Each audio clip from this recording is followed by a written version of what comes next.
사랑합니다 여러분. 파학큐티 큐티를 읽어드립니다. 윤한선 목사입니다. 반갑습니다. 잘 지내셨습니까? 자, 이 시간은 20분 정도 가는 시간입니다. 우리가 창세기를 계속 읽고 있습니다. 여러분, 재미난 건 뭐냐면 계속 이렇게 조금씩 읽는데도 벌써 이제 오늘 3장, 좀 이따가 4장을 보게 될 것입니다. 그러니까 여러분들 같은 경우에는 계속 읽었으니까 막 한 10번씩, 20번씩 창세기를 다 읽었으리라 믿습니다. 그래서 계속 여러분들이 그 간격을 좁히면서 예를 들어 한 장만 읽든지 한 두 장만 읽든지 1장에서 5장까지만 읽든지 계속 읽다 보면 저보다도 훨씬 실력이 좋은 그런 창세기 전문가가 될 것입니다. 그래서 여러분들이 이 말씀이 확 자기에게 와닿으면 좋겠습니다. 자, 계속 읽다 보면 어떻게 됩니까? 외우지 않아도 1장에는 천지 창조가 나오고 2장에는 인간 창조가 나오고 3장에는 뭐가 나옵니까? 타락이 나오죠. 인간의 타락이 나오고 4장에는 이제 조금 이따 나올 가인과 아벨이 나올 것입니다. 그러니까 그런 것들을 여러분들 계속 읽으면서 자연스럽게 하나님의 말씀이 나에게 다가올 수 있도록 기도하면서 읽으시면 좋겠습니다. 자, 우리 시그니처 하고 시작하도록 하겠습니다.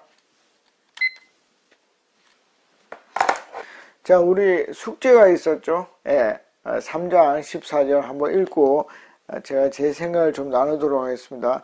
여호와 하나님이 뱀에게 이르시되, 자, 말을 했죠. 내가 이렇게 하였으니 내가 모든 가축과 들의 모든 짐승보다 더욱 저주를 받아 배로 다니고 살아있는 동안 흙을 먹을지니라. 아멘. 자, 여러분, 뭔가 좀 다르죠. 뭐가 다릅니까? 인간에 있어서는 어떻게 했습니까? 기회를 줬습니다. 그렇죠? 아담과 하와의 변명을 들었습니다. 그런데 이 뱀에게는 어떻게 합니까? 그렇게 하질 않죠. 바로 뭔가가 시작이 됩니다. 그렇죠?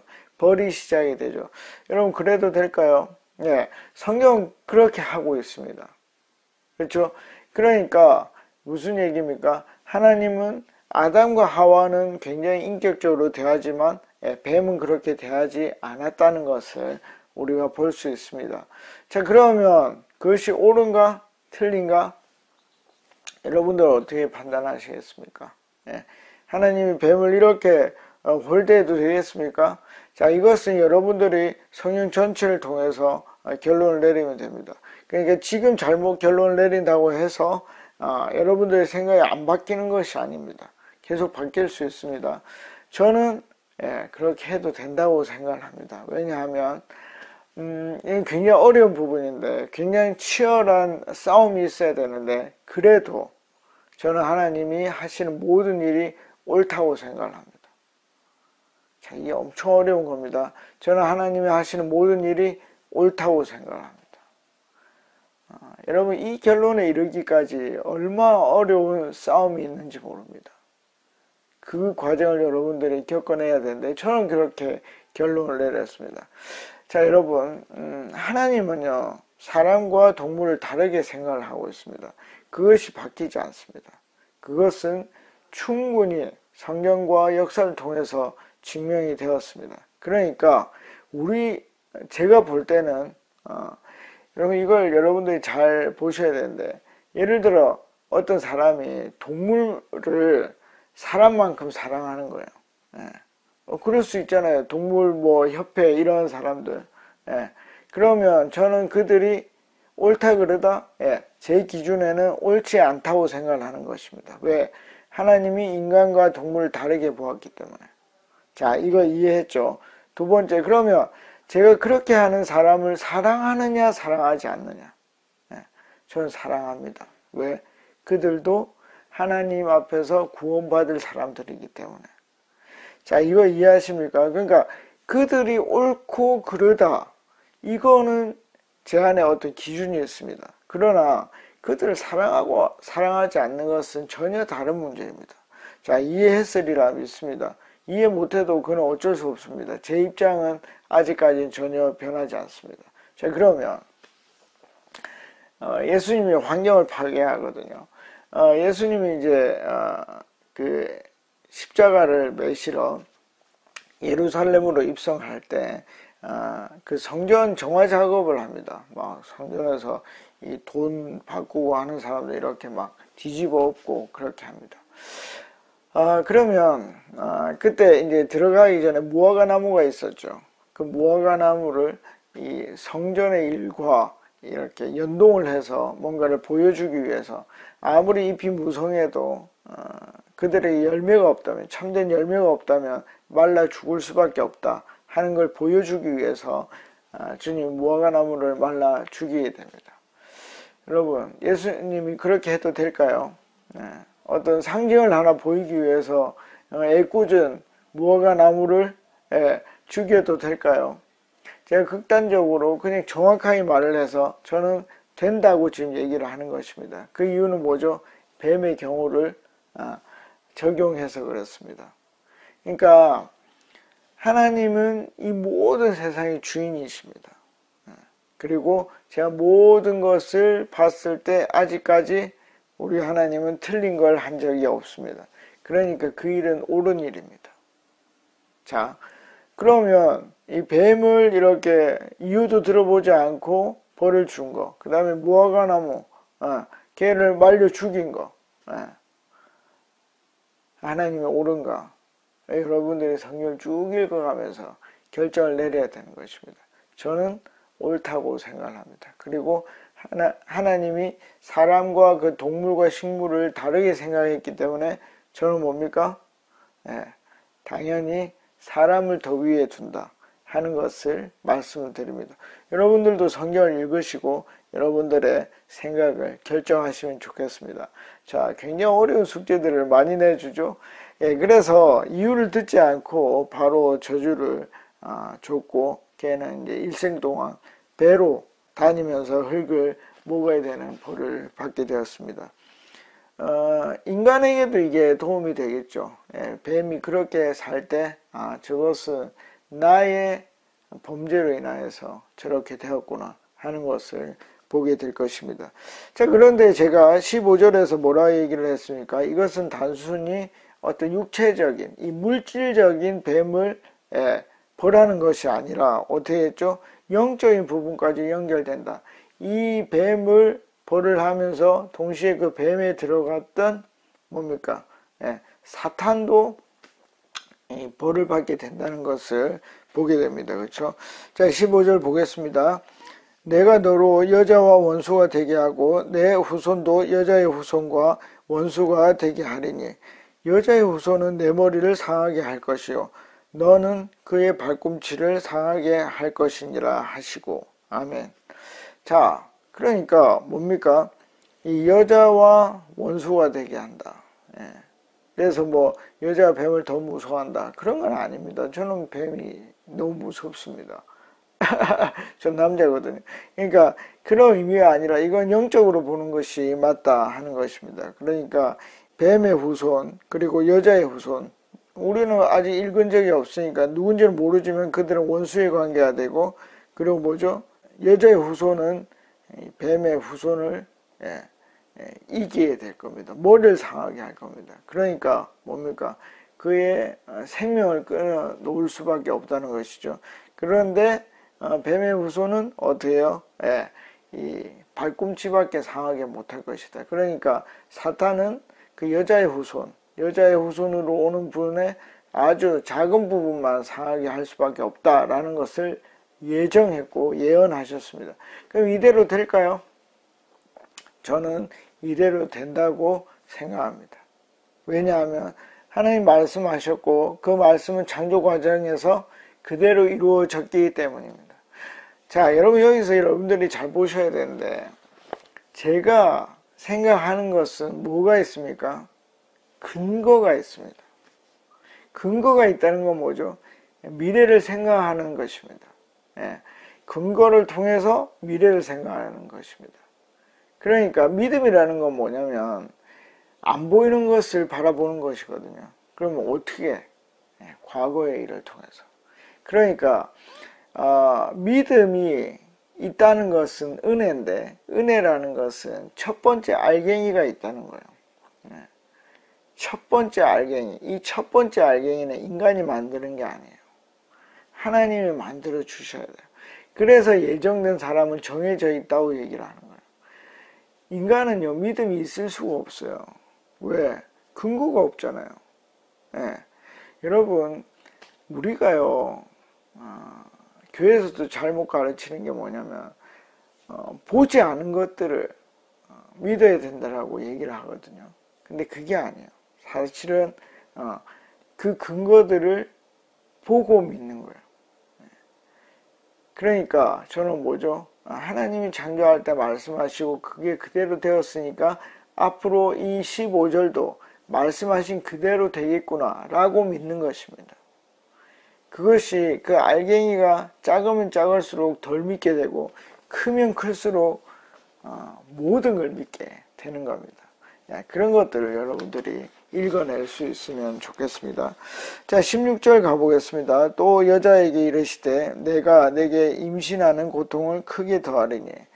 자, 여자가 벌을 받는 것이죠. 여러분, 이것은 벌입니다. 여러분, 아이를 낳는 것은 축복이죠.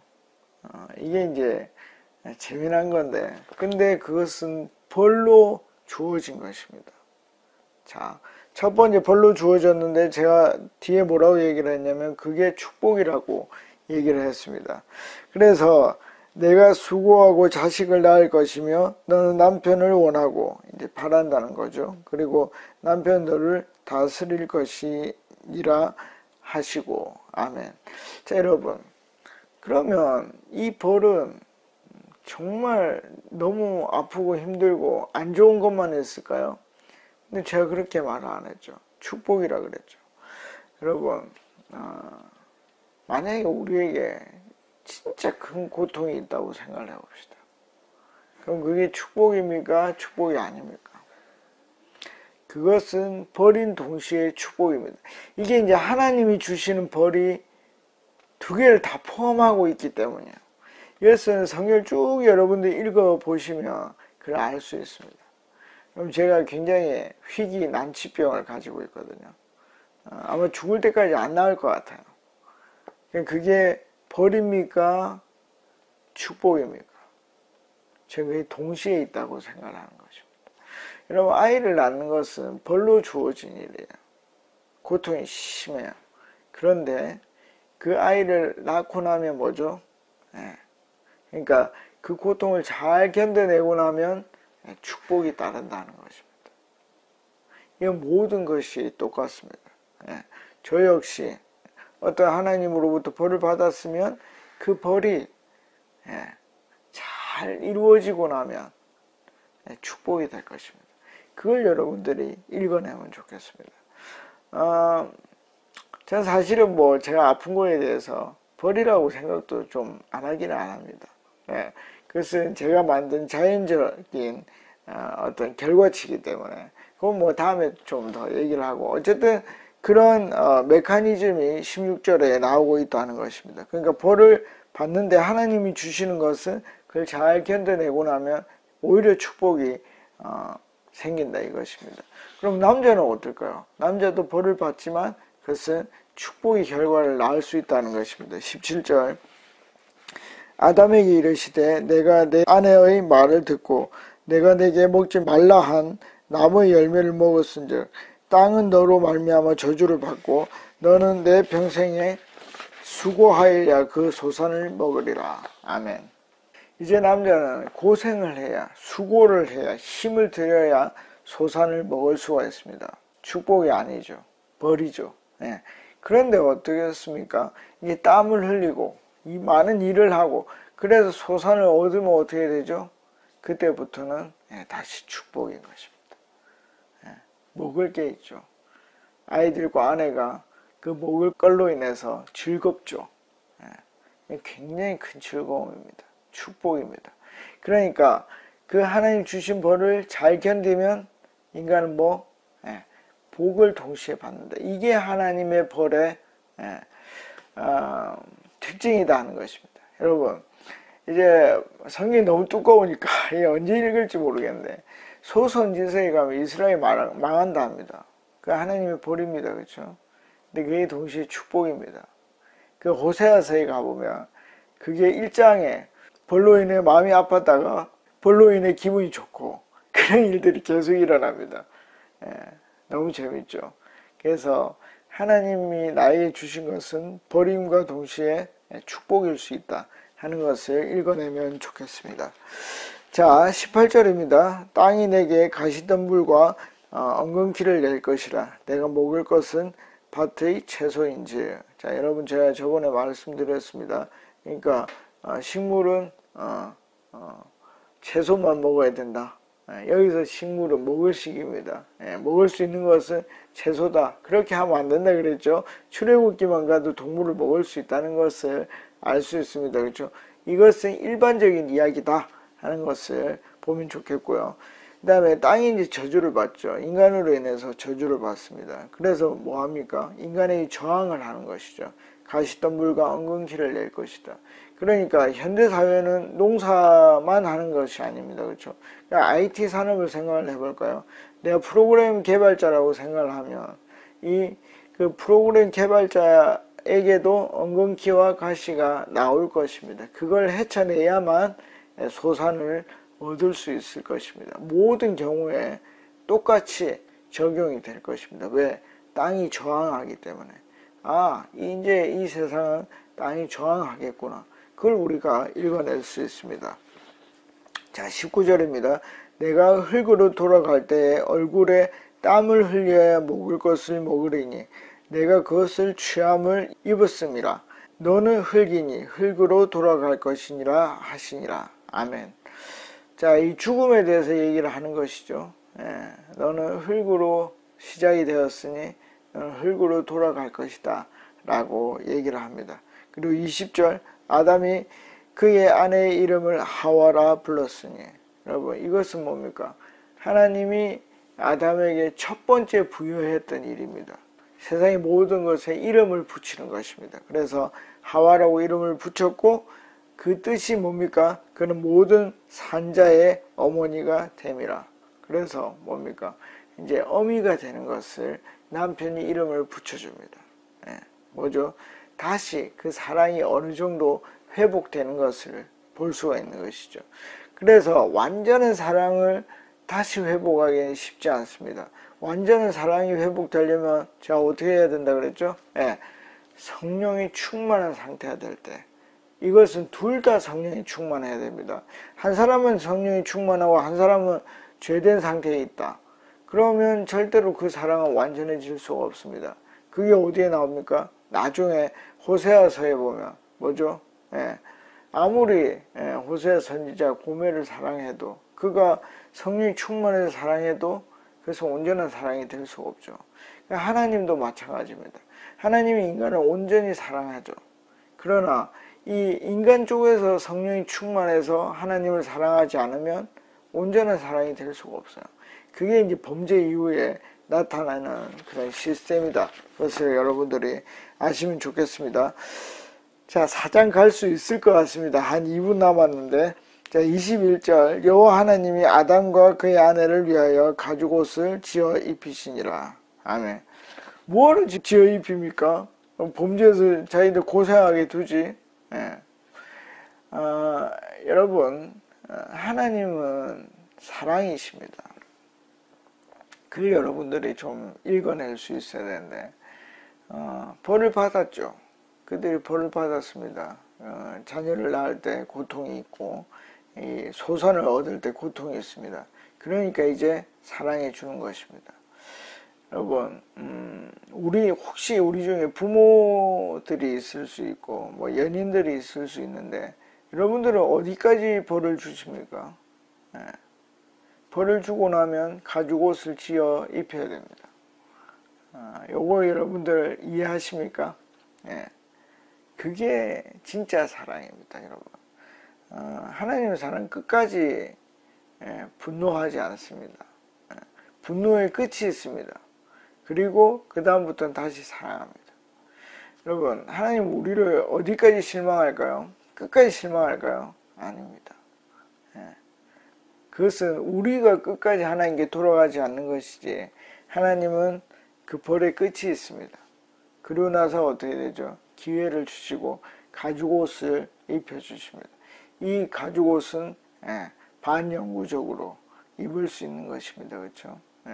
그들의 부끄러움을 그리고 그들의 몸을 보호하기 위해서 이렇게 지어 입혀 주셨습니다. 그러니까 이게 하나님 나에게도 가죽 옷을 입혀 주겠구나. 내가 이 어려움을 잘 견뎌내야지. 이렇게 읽어낼 수 있으면 진짜 좋겠습니다. 자, 이제 한 1분 40초 정도 남았는데 4장을 그래도 들어가고 마쳐봅시다. 자, 4장 1절입니다. 4장 1절에 아담이 그의 아내 하와와 동침하며, 하와는 산자의 어미니까 당연히 이제 이 아이를 낳을 수 있겠죠. 하와가 임신하여 가인을 낳고 이르되 내가 여호와로 말미암아 득남하였다 하니라. 아멘. 자, 여러분,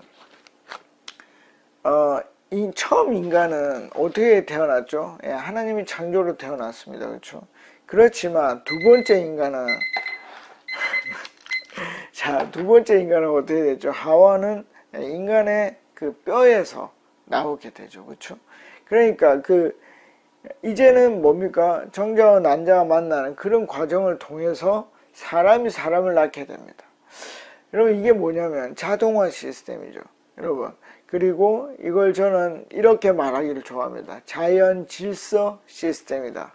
그러니까 자연 질서를 하나님이 만들어 주시고 거기에 대해서 계속 그들이 자연적으로 만들어내는 그런 일들을 하십니다.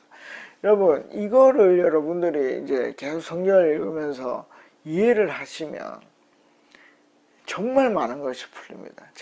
아까 제가 굉장히 아프다 그랬죠. 그것이 이해가 됩니다.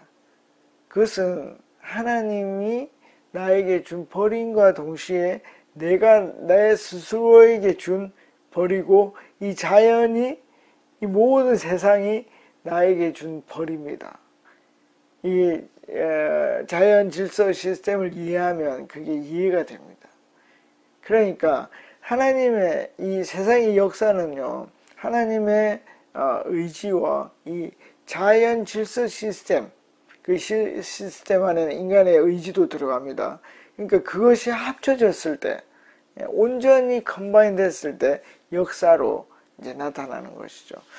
자, 다음 시간에 이제 재밌을 건데, 이제 아이를 이제 그 둘을 통해서 낳게 되고 예쁜 가인이 태어났습니다. 자, 요걸 다음 주에 한번 보도록 하겠습니다. 20분 정도 가시고 계속 의문을 던지면서 이 말씀이 과연 무엇일까 고민해 보시면 하나님을 만날 수 있으리라 생각합니다. 다음에 뵙겠습니다. 안녕히 계십시오. 파워.